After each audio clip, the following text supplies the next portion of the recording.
السلام علیکم ورحمۃ اللہ وبرکاتہ۔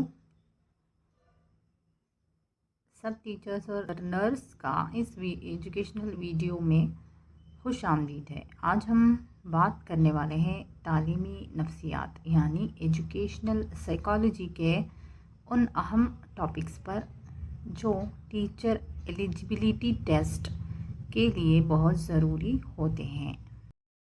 دوستوں، تعلیمی نفسیات ایک ایسا شعبہ ہے جو ہمیں یہ سمجھانے میں مدد کرتی ہے کہ بچے کیسے سیکھتے ہیں، کیسے سوچتے ہیں اور ان کے ذہنی اور جذباتی حالات تعلیم پر کیسے اثر ڈالتے ہیں۔ اگر ہم اس کو اچھی طرح سمجھ لیں تو ہم اپنے اسٹوڈنٹس کے لیے ایک بہتر لرننگ انوائرنمنٹ بنا سکتے ہیں۔ اس ویڈیو میں ہم MCQ کوسچنز اینڈ آنسرز کے ذریعے تعلیمی نفسیات کے امپورٹنٹ کانسیپٹس کو ریوائز کریں گے۔ تو چلیے شروع کرتے ہیں تعلیمی نفسیات کے انٹرسٹنگ اور ایگزام بیسڈ سوالات کے ساتھ۔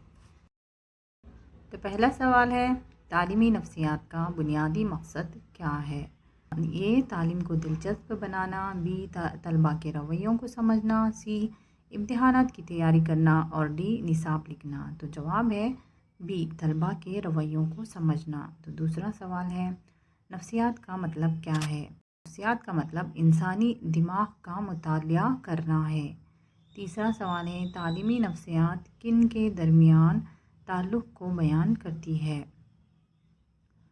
تو تعلیمی نفسیات جو ہے استاد اور طالب علم کے درمیان تعلق کو بیان کرتی ہے۔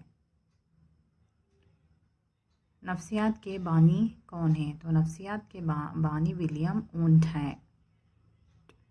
سیکھنے کا مطلب کیا ہے؟ تو سیکھنے کا مطلب ہے رویے میں تبدیلی لانا۔ بچے کی ذہنی نشو و نما کے مراحل کس نے بتائے؟ تو بچے کے ذہنی نشو و نما کے مراحل پیاجے نے بتائے۔ ساتواں سوال ہے، حوصلہ افزائی کیا ہے؟ کسی کام میں دلچسپی کو حوصلہ افزائی کہتے ہیں۔ لرننگ بائی ڈوئنگ کا نظریہ کس نے پیش کیا؟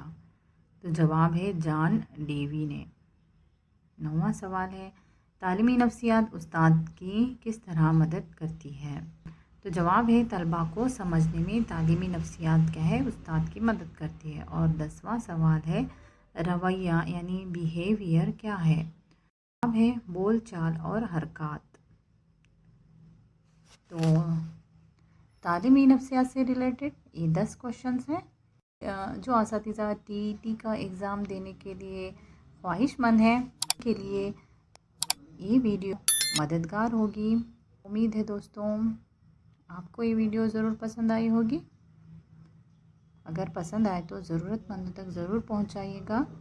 Thank you for watching.